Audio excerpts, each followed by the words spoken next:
Sean ustedes bienvenidos televidentes a un nuevo programa. Hoy desde Salud Jardín estamos compartiendo con ustedes pues un lugar inédito. Nuestro escenario, el que tenemos hoy, es la parte superior de la Basílica Menor, la Inmaculada Concepción del municipio de Jardín, y el programa que el tema que vamos a abordar el día de hoy es enfermedad pulmonar crónica, EPOC. Sí, claro que sí, Alexander. Bueno, doctor Mario, pues primero háblenos cuál es la razón de realizar el programa desde este espacio y bueno, ya nos contará los detalles del tema del día de hoy, la enfermedad pulmonar obstructiva crónica, EPOC. Bueno, Alexander, claro que sí, hoy estamos con grato placer, le digo a los televidentes, desde la Basílica Menor Inmaculada Concepción del municipio de Jardín, que está próxima a cumplir sus 100 años de construcción. Se arrancó la construcción en 1918 y es la insignia del municipio, ¿sí? Es nuestra principal obra de arquitectura en el municipio, ¿sí? De hecho es un monumento nacional. En este momento se encuentran en labores de mantenimiento. Se han desarrollado 2 etapas, están sobre la tercera etapa, que es el tratamiento de la laminilla, la limpieza de la piedra, de quitarle el hongo, el moho, el musgo, todo lo que se le va acumulando. Toda una labor de embellecimiento del templo. Sí, es tratar de recuperar esa hermosa imagen que nos da nuestra basílica. Así que pues tuvimos el placer de poder grabar hoy desde acá un agradecimiento para todas las personas que hicieron posible esto. Estamos sobre la terraza que queda en medio de las 2 torres y un saludo al padre que está al frente de esta labor. Un agradecimiento por permitirnos estar acá y sobre todo un agradecimiento como jardineño, que ya me considero, por haberse puesto en la dura tarea de hacer este mantenimiento.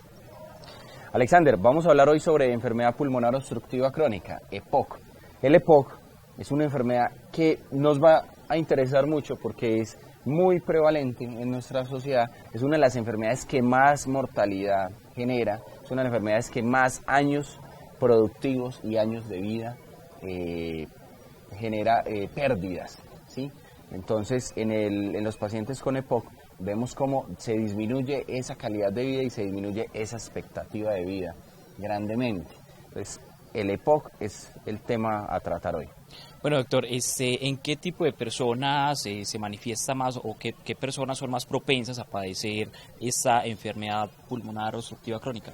La enfermedad pulmonar obstructiva crónica, EPOC, se desarrolla más en aquellas personas que están expuestas a gases nocivos o a micropartículas, ¿sí? Biomasas, que son estas producidas por la combustión en los vehículos, la polución, la contaminación, pero sobre todo el factor principal, lo que más afecta es la exposición al tabaco. El cigarrillo, el tabaquismo es quizás la principal causa de enfermedad pulmonar obstructiva crónica, EPOC. Por eso es importante hablar de él, porque lastimosamente en Colombia el uso del cigarrillo se extendió por todo el territorio nacional y se hizo muy común, y el cigarrillo, aparte de otras enfermedades que causa, va a generar un daño directo a nuestros pulmones, a nuestras vías respiratorias, a nuestros bronquios, que van a degenerar el estado de salud del paciente y van a llevar a que se empiece a disminuir la capacidad pulmonar, y al disminuir la capacidad pulmonar también se va a disminuir la calidad de vida y la capacidad de realizar muchas actividades. La deficiencia de alfa-1-antitripsina es una alteración genética que hace que algunas personas sean más susceptibles al desarrollo de la enfermedad, pero normalmente la exposición al tabaco, el consumo de cigarrillo y la exposición a otras sustancias como el carbón, el humo de leña, en los docentes se veía muy relacionado también con la tiza, la anterior tiza que se usaba, los productos de fumigaciones también, en la construcción algunas sustancias que se liberan en el polvillo. Esas cosas son las que llevan al desarrollo de la enfermedad. ¿Por qué? Porque van a ingresar a las vías respiratorias, van a generar una inflamación sobre las vías respiratorias, van a aparecer unas células que no deberían estar ahí y van a generar obstrucción al flujo de aire. Normalmente se ve atrapamiento de aire. Paciente toma aire y el aire se queda atrapado, entonces hay una hiperinsuflación de pulmones, o sea, los pulmones están muy llenos de aire, ¿sí? Y esto inicialmente podría pensar, ¿es bueno? No, no es bueno porque cuando expira, cuando exhala el aire, no va a lograr sacarlo todo, así que la próxima inspiración va a estar reducida, va a estar limitada, ¿sí? Ese volumen, el expiratorio final, que es como se mide en la espirometría, que es el examen, el gold estándar, el examen diagnóstico, ese volumen expiratorio va a estar disminuido y esto va a cortar la capacidad pulmonar del individuo. No es lo mismo si yo puedo mover una cierta cantidad de aire que si esa cantidad de aire que puedo mover es menor. ¿Cómo se puede determinar eso? ¿Cuál es el procedimiento para diagnosticar la enfermedad y llegar pues como a un diagnóstico? Listo. Para el diagnóstico básicamente se cuenta con varias herramientas. La primera herramienta es la historia clínica. Es lo que nos cuenta el paciente acerca de lo que siente. Hombre, doctor, yo vengo sintiendo hace varios meses una tos, entonces la aparición de tos crónica, disnea, que es asfixia, es lo que la gente llama asfixia. Voy caminando y tengo que detenerme porque siento que mis pulmones no están dando la suficiente capacidad, ¿sí? O aumento la intensidad del ejercicio que estoy haciendo y tengo que parar porque me estoy ahogando, me está faltando aire. Entonces tenemos la tos crónica, la disnea o asfixia, la expectoración, que se presenta en muchos casos, que es botar moco, ¿sí? Con esa tos sale un moco que normalmente no es un moco feo, es un moco espeso y blanco, tirando a transparente, no es un moco verde o amarillo, ese moco ya nos habla de otra condición. El cansancio fácil, es un paciente que se te va a fatigar más fácilmente. Inclusive puede haber cambio en la coloración de la piel, porque cuando no hay buen flujo de oxígeno y el oxígeno empieza a caer, hay una cosa que se llama la cianosis, que es que nuestros dedos se van tornando morados o azulosos, nuestros labios, nuestro color de piel se pone más oscuro, un color terroso. Entonces todos esos cambios nos los va a ir contando el paciente. Aparte un examen clínico donde voy a medir oxigenación, donde voy a medir capacidad pulmonar, voy a tratar de auscultar esos pulmones y voy a escuchar que esos ruidos se disminuyen, esos ruidos están más bajos, ese paso de aire no se siente tan fluido, se siente que pasa menos cantidad de aire, eso también me va insinuando la presencia del EPOC. Vamos a hacer unas pruebas que son la radiografía de tórax. En la radiografía voy a ver cambios, ¿sí? Eso lo va a determinar el médico. Son unos cambios específicos que no vamos a entrar en ellos porque confundiría de pronto a la gente. Vamos a hacer exámenes de sangre para mirar cómo están las otras funciones orgánicas y para mirar cómo está la oxigenación directamente desde una arteria, que se llaman los gases arteriales. Es una muestra que se toma normalmente en el radio, en la arteria radial, ¿sí? Sobre la arteria radial se toma la muestra de gases arteriales. Lastimosamente en Jardín no contamos con ese examen ni en el suroeste, entonces nos toca desplazar al paciente hasta la ciudad de Medellín para poderlo realizar. Y finalmente el gold estándar o la prueba de oro o la prueba ideal para determinar el EPOC y el grado de EPOC es la espirometría. En la espirometría se miden los volúmenes pulmonares, los volúmenes de aire que desplaza el individuo. Entonces, básicamente el valor importante es el BEF1, que es el volumen expiratorio final en un segundo. Es que el paciente toma aire y logra expulsar una gran cantidad de aire en el primer segundo. Normalmente el paciente con EPOC tiene este volumen disminuido y normalmente hay una mejoría leve posterior al uso de un broncodilatador. Bueno, claro que sí, doctor. Bueno, le recuerdo a los televidentes que estamos abordando hoy el tema de enfermedad pulmonar obstructiva crónica, EPOC, y antes de continuar con la parte final, que sería hablar de cuál es el tratamiento y las recomendaciones para los pacientes que padecen y tienen los síntomas o han padecido este tipo de enfermedades, pues quiero invitar a todos los televidentes que sintonizan habitualmente por este medio de comunicación, nuestro programa Salud Jardín, para que nos visiten en nuestras redes sociales. Pueden encontrar Salud Jardín en Facebook, también en YouTube, y de esa manera podrán disfrutar cuando ustedes consideren, cuando tengan el tiempo y dispongan obviamente de unos minutos para informarse sobre todos los temas de la salud y disfrutar también de esos escenarios que hemos compartido también muy especial.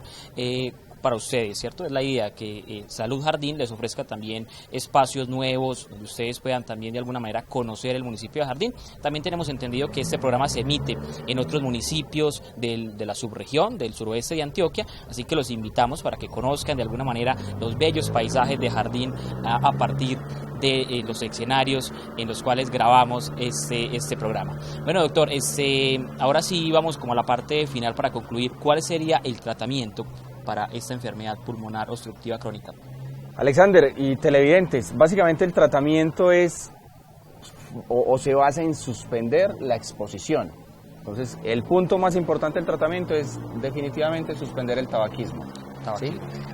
El desarrollo de la enfermedad está directamente relacionado con la cantidad de cigarrillos que consume el paciente. Entonces hay que empezar a disminuir esa cantidad progresivamente, idealmente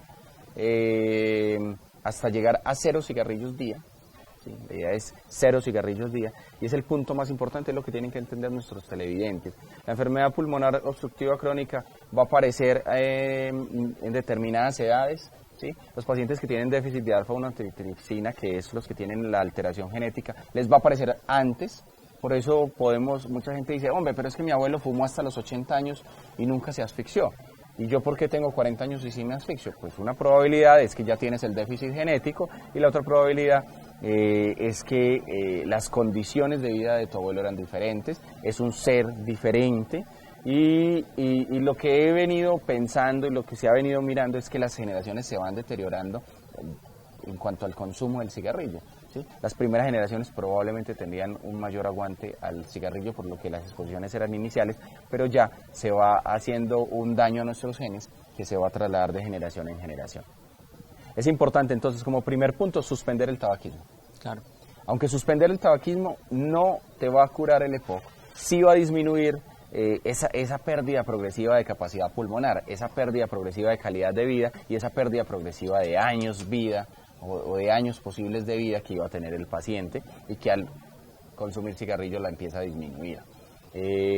Lo segundo, pues ya se usan medicamentos, los broncodilatadores, básicamente el salbutamol es el más conocido por todos nuestros pacientes y por las personas de la región. Es un medicamento que va a ayudar a abrir el bronquio para mejorar el flujo de aire, para tratar de mejorar esa capacidad pulmonar.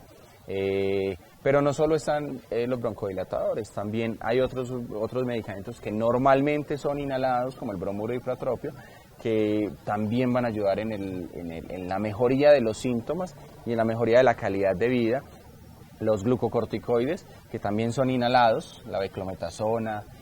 Estoy dando los ejemplos que más comúnmente vemos en Jardín, porque hay otras posibilidades. Claro. Hay otros de nueva generación, hay otros medicamentos que han evolucionado sobre esta base, ¿sí? Entonces hay medicamentos que evolucionaron y mejoraron esa función del salbutamol, esa función del bromuro dipratropio, esa función de la beclometasona, pero son los más comúnmente usados. La oxigenoterapia o el uso de oxígeno, que se debe realizar más o menos por 15 horas día en pacientes que ya tienen enfermedad pulmonar obstructiva crónica grave o severa, ¿sí? Entonces también no ha demostrado mejorar la expectativa de vida, pero sí ha demostrado mejorar la calidad de vida. ¿Sí? Y ya aparecen los mucolíticos como como agentes que ayudan a suavizar ese moco, y al suavizar ese moco van a permitir su expulsión más fácil. Los antioxidantes, que van a ayudar a reducir el daño que se genera sobre esas mucosas. Y se habla de otra serie de tratamientos, cirugías, trasplantes, pero esto ya se llega en compañía de un buen neumólogo y un buen equipo de trabajo cuando el paciente llega a condiciones severas de la enfermedad. Es importante, sobre todo, el primer punto, la suspensión del tabaquismo. No es posible esperar que un paciente mejore su calidad de vida, mejore su expectativa de vida si continúa con el tabaquismo. Definitivamente no es posible. Igual el médico va a hacer el esfuerzo, su mejor esfuerzo, y va a mandar los medicamentos y va a enseñar a usarlos de la mejor manera, pero no va a lograr un buen efecto, un buen desarrollo del tratamiento si el paciente no suspende el tabaquismo. Y ese es el punto que hay que tratar. Entonces, el tabaquismo es una enfermedad que no solo afecta a pulmones, pero hoy estamos hablando sobre su afectación pulmonar. Y esa afectación pulmonar, pues obvio va a afectar todos nuestros órganos, porque nuestros pulmones son los encargados de capturar el oxígeno del aire, pasarlo a la sangre para que sea llevado a todos los órganos, y todos los órganos dependen de oxígeno. todos necesitan oxígeno. Entonces, principal punto, suspender el tabaquismo. Y el tratamiento enfocado en esas cosas. No se recomiendan los antitusivos, medicamentos para la tos no se recomiendan. ¿Por qué? Porque la tos ejerce un efecto protector, disminuye el riesgo de complicaciones. Hemos hablado de las complicaciones, Alexander. Las principales complicaciones son las exacerbaciones. ¿Qué significa exacerbar? Es que se aumentan los síntomas, que se aumenta la enfermedad en periodos críticos. Las principales razones son las infecciones pulmonares, la neumonía, la bronquitis y la bronconeumonía. Llegan a estos pacientes con mayor facilidad. Estos pacientes van a tener un aumento en el moco, van a tener un aumento en la tos y van a tener una purulencia de ese moco que expectoran. Entonces, no solo va a haber más moco, sino que ese moco se va a empezar a ver feo. Se va a empezar a ver amarilloso, se va a empezar a ver verdoso, va a tener olor fétido y el paciente se va a sentir más ahogado con más tos, ¿sí? Son criterios que llevan al médico a pensar, aquí hay una neumonía, hay que hacer un tratamiento antibiótico. Los antibióticos solo se usan en estos casos. Ojo, no todas las descompensaciones o exacerbaciones del EPOC necesitan antibióticos, que muchas veces cometemos ese error, porque a veces simplemente se aumentó la disnea o la asfixia por ansiedad, por un evento difícil como una insuficiencia renal, una infección renal o una insuficiencia renal que va a alterar los volúmenes de líquidos corporales, a veces insuficiencias cardíacas. Entonces el paciente te llega asfixiado y es un paciente conocido con EPOC. No siempre es de uso antibiótico, a veces simplemente es mejorar la capacidad cardíaca porque hay una insuficiencia cardíaca, disminuir el volumen de líquidos que está manejando ese paciente porque hay una insuficiencia renal también. Y otras veces simplemente tratar de tranquilizar al paciente, usar los inhaladores para mejorar la capacidad pulmonar momentáneamente mientras el paciente sale de ese periodo crítico. Claro que sí, doctor. Bueno, enfermedad pulmonar obstructiva crónica es el tema del día de hoy. Finalmente, doctor, invitar también a los televidentes para que si están en el municipio de Jardín o algunos municipios circundantes y quieran pues venir a consulta, ¿dónde lo pueden encontrar, doctor? Claro que sí, Alexander, en Salud Jardín. Salud Jardín es nuestra sede principal. Estamos en un proyecto para tener una sede en el municipio de Andes. Qué buena noticia, doctor. Esa sede, más que una sede, va a ser una IPS. La IPS se va a enfocar principalmente en salud ocupacional. Próximamente vamos a estar hablando sobre ese tema. Claro que sí. Y su nombre es Salud Integral y Empresarial del Suroeste. Esa era la noticia pues que les teníamos a los televidentes, a todas las empresas del Suroeste. ¿Es una premisa entonces? Sí, es una premisa. En el programa anterior hablamos algo de que les teníamos una buena noticia. En el Suroeste no contábamos con una IPS en salud ocupacional y pues la buena noticia es que ya estamos en el proceso de registro en Cámara de Comercio, registro ante la seccional y habilitación de servicios. Próximamente vamos a tener abierto en el municipio de Andes, con sede en el municipio de Jardín y con posibilidad de desplazamiento a todos los municipios para atender las empresas, las pequeñas, medianas y grandes empresas que tenemos en el suroeste. Bueno, sin duda es una muy buena noticia, doctor Mario, para todos los habitantes de la subregión del suroeste de Antioquia, el poder contar próximamente con esta institución o esta empresa que va a prestar servicios de salud, como ya lo dijo usted, orientada pues a las pequeñas y medianas empresas del suroeste. Bueno, doctor, quizás se nos quedó algo y es qué tan frecuente es esta enfermedad en nuestro entorno, en el municipio de Jardín, en el suroeste. ¿Con qué frecuencia se da? Alexander, es una de las enfermedades más prevalentes en la subregión y el cuento es que va ligado al consumo de cigarrillo. ¿Qué tantos consumidores de cigarrillo conoces tú en tu entorno? Bastantes. Son bastantes. Cada una de esas personas va a desarrollar enfermedad pulmonar obstructiva crónica de forma irremediable. Unos van a presentar la enfermedad de una manera más grave que otros porque va relacionado con el consumo, con las otras condiciones de salud que acompañan al individuo, con factores genéticos, como te hablaba, y con la cronicidad del consumo. No solamente es la cantidad de cigarrillos que consumo en un día, sino cuánto tiempo llevo consumiendo esos cigarrillos. Los médicos hacíamos unas cuentas antes que creo que van a estar variando, que era un acumulado de 20 paquetes año, que eso equivalía a consumir durante 20 años un paquete de cigarrillo diario, ¿sí? pero tenemos pacientes que superan ese acumulado con creces en menos de 10 años. Tú vas a multiplicar la cantidad de cigarrillos que consume el paciente en un día, o de paquetes que consume, por los años que lleva consumiendo. Y de ahí más o menos le vas a hacer un presupuesto, por decirlo de alguna manera, de qué tan fácil o qué tan rápido se va a desarrollar la enfermedad.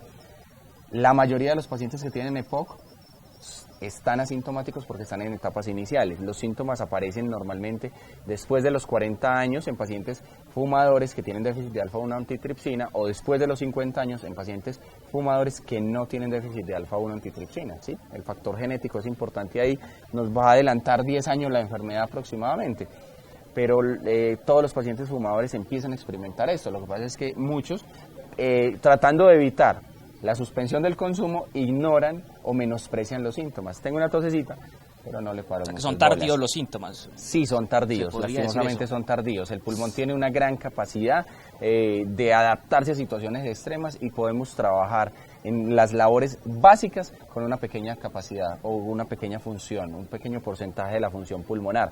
En otras palabras, para yo caminar de mi trabajo a mi casa, no necesito toda mi capacidad pulmonar, ¿sí? Lo necesito el día que se venga el derrumbe encima, que tengo que salir corriendo, o el día que me esté persiguiendo un toro, que tengo que correr por varias cuadras, o el día que hago una caminata ecológica, donde tengo que hacer un esfuerzo más grande. Ahí es cuando el paciente se empieza a dar cuenta que paré más veces, que me cansé más, que era el que buscaba las excusas para detener el grupo, o que simplemente no fui capaz de dar el rendimiento que debía de dar o que antes daba. Muchos le achacan eso al paso de los años, a la inactividad, pero también hay que achacarle esto al consumo de cigarrillos. Bueno. Ojo, consumidores, vamos a tratar de bajarle al consumo. Desde Salud Jardín los invitamos a hacerlo, les brindamos asesoría y les ayudamos a hacerlo. También necesita un trabajo de un grupo con psicología, con terapias, para mirar cómo mejoramos esa capacidad pulmonar y cómo ayudamos a disminuir ese consumo. Bueno, sin duda, un llamado de atención para todos los que fuman, ¿cierto? Los que padecen del tabaquismo, que además también se considera una enfermedad, ¿cierto? Como tal es una enfermedad. Es una enfermedad porque están acumulando un pasivo que luego, con los años, ¿cierto? El sistema respiratorio les va a pasar la cuenta de cobro. Eso es lo que estamos pues como aprendiendo y entendiendo de acuerdo a la explicación que nos da el doctor. Bueno, doctor, nos despedimos el programa del día de hoy. Les recordamos que estamos desde la Basílica Menor La Inmaculada Concepción del municipio de Jardín, un ícono de este municipio. Los invitamos entonces para que vean este programa y puedan disfrutar de estas bellas imágenes. No queda más que invitarlos también para que propongan, opinen, pueden interactuar con Salud Jardín por medio de las redes sociales, pueden interactuar con el doctor Mario Gaviria, realizarle consultas, preguntas y también sugerencias. Pueden los televidentes sugerir algún tema que sea de su interés. Muchas gracias por su amable audiencia y los invitamos para que nos acompañen en un próximo programa. Doctor. Un agradecimiento a Antena 4 por acompañarnos de nuevo en la grabación de este programa. Alexander, muchas gracias desde Atelier Proyectos. Un agradecimiento para Redesur por multiplicar nuestra audiencia, por multiplicarnos o replicarnos en otros municipios, y a todos los televidentes y a todos los jardineños y a todas las personas del suroeste, desde Salud Jardín les brindamos una mano para ayudar a resolver esas inquietudes sobre sus enfermedades, ayudar a disminuir el sufrimiento y el dolor, y si en esa misma vía podemos hacerlo, ayudar a curar algunas cosas, porque los médicos no nacimos para curar o no nos hicimos para curar, sino para acompañar el sufrimiento del paciente y ayudar a aminorarlo. Un agradecimiento para todos, que estén muy bien.